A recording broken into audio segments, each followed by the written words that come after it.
بسم الله الرحمن الرحيم.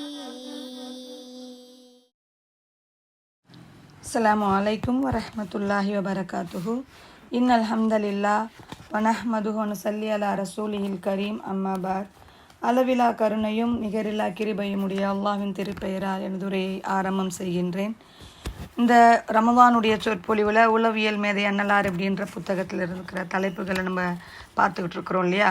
கடந்த தலைப்பில் என்ன பார்த்துருந்தோம், எப்படி ஒரு மனுஷனுக்கான தன்மைகள், அல்லாஹ் குர்ஆனில் கூறியிருக்கிற தன்மைகள் என்னென்னலாம் இருக்குது, இது மனித குலம் அனைத்துக்குமே பொருந்தும், பெரியவர்கள் சிறியவர்கள் எல்லாருக்குமே பொருந்தும் அப்படின்றத பார்த்தோம்.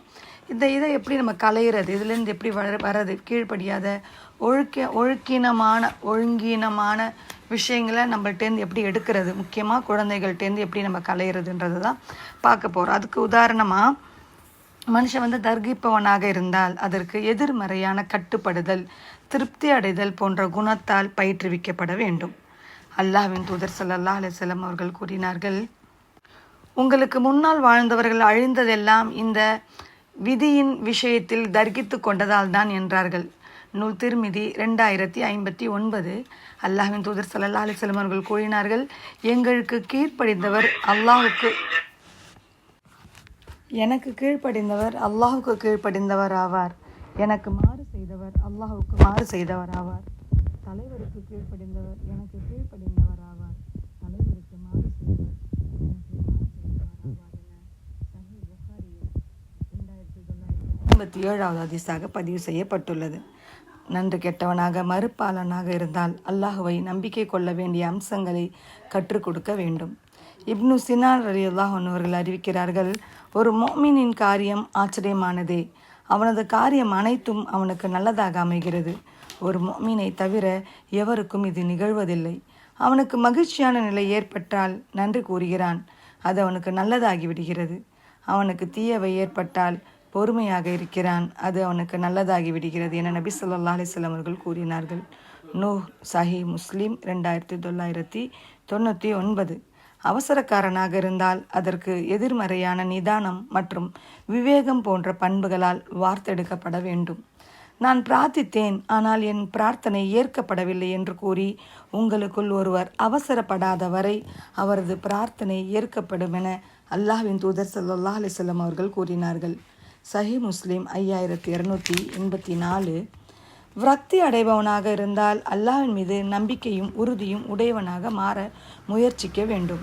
சுஃபியான் இப்னு அப்துல்லா ரலியல்லாஹு அன்ஹு அவர்கள் அறிவிக்கிறார்கள், இறை தூதர் ஸல்லல்லாஹு அலைஹி வஸல்லம் அவர்களிடம், நீங்கள் அல்லாத எவரிடமும் நான் கேட்காத சொல்லாக இருக்க இஸ்லாம் பற்றி எனக்கு கூறுவீராக என்று நான் கேட்டேன். அல்லாஹ்வை நான் நம்புகிறேன் என்று கூற பின்பு அதில் உறுதியாக இரு என்று நபி ஸல்லல்லாஹு அலைஹி வஸல்லம் அவர்கள் கூறினார்கள். சஹீஹ் முஸ்லிம் 38. நிச்சயமாக எவர்கள் இறைவன் அல்லாஹ்வே என்று கூறி பிறகு அதிலேயே நிலைத்து நிற்கிறார்களோ அவர்களுக்கு பயம் இல்லை, அவர்கள் துக்கப்படவும் மாட்டார்கள், அவர்கள்தாம் சொர்க்கவாசிகள், அதில் அவர்கள் நன்மை செய்து கொண்டிருந்ததற்கு கூலியாக அதில் அவர்கள் என்றென்றும் தங்குவார்கள் என குர்ஆன் 66வது அத்தியாயம் 13 மற்றும் 14வது வசனங்கள் கூறி நமக்கு உயர்வடவை செய்கிறது.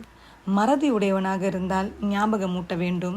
அனஸ் ரலியல்லாஹு அன்ஹு அவர்கள் அறிவிக்கிறார்கள், என் அடியான் என்னிடம் ஒரு சான் நெருங்கினால் நான் அவனிடம் ஒரு முழம் நெருங்குவேன். என்னிடம் ஒரு முழம் நெருங்கினால் அவனிடம் நான் 2 முழம் நெருங்குவேன். என்னிடம் அவன் நடந்து வந்தால் நான் அவனிடம் விரைந்து வருவேன் என்று அல்லாஹ் கூறுவதாக நபி ஸல்லல்லாஹு அலைஹி வஸல்லம் அவர்கள் கூறினார்கள். சஹீஹ் புகாரியில் 7536வது ஹதீஸாக சொல்லப்பட்டுள்ளது. அவனிடம் நான் 2 முழம் நெருங்குவேன், என்னிடம் அவன் நடந்து வந்தால் நான் அவனிடம் விரைந்து வருவேன் என்று அல்லாஹ் கூறுவதாக நபி ஸல்லல்லாஹு அலைஹி வஸல்லம் அவர்கள் கூறியதாக 7536வது ஹதீஸாக புகாரியில் பதிவு செய்யப்பட்டுள்ளது. வரம்பு மீறுபவராக இருந்தால் யதார்த்தத்தை புரிய வைக்க வேண்டும். மக்களே, மார்க்கத்தில் வரம்பு மீறுவதை இஸ்லாம் உங்களை விட்டும் உங்களை நான் எச்சரிக்கிறேன். உங்களுக்கு முன்னால் வாழ்ந்தவர்களை அழிந்ததெல்லாம் மார்க்கத்தில் வரம்பு மீறுவதான் என நபி ஸல்லல்லாஹு அலைஹி வஸல்லம் அவர்கள் கூறியதாக இப்னு மாஜாவில் 3020வது ஹதீஸாக பதிவு செய்யப்பட்டுள்ளது. மடையனாக இருந்தால் கல்வி அடையவனாக மாற்ற முயற்சிக்க வேண்டும்.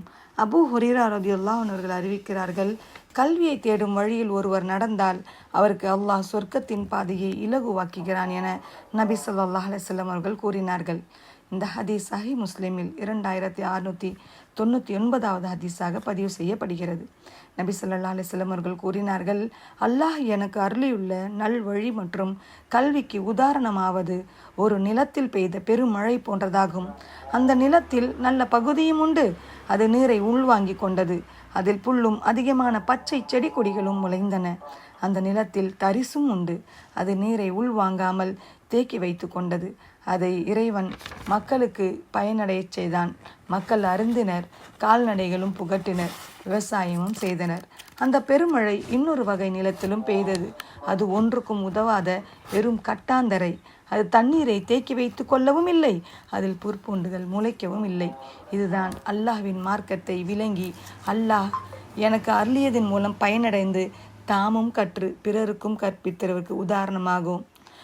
அல்லாஹ் எனக்கு அருளியதை ஏறிட்டு பார்க்காமலும் எனக்கு அருளப்பட்ட அல்லாஹ்வின் நல்வழியை ஏற்றுக்கொள்ளாமலும் ஆழ்கிறவனுக்கு உவமையாகும் என சஹீஹ் புகாரியில் 79வது ஹதீஸ் நமக்கு கூறி காட்டுகிறது. இன்ஷா அல்லாஹ் இதன் தொடர்ச்சியை மீண்டும் பார்க்கலாம். வஹர்தவ் அனா அல்ஹம்துலில்லாஹி ரபில் ஆலமீன். அஸ்ஸலாமு அலைக்கும் வரஹ்மத்துல்லாஹி வபரகாத்துஹு.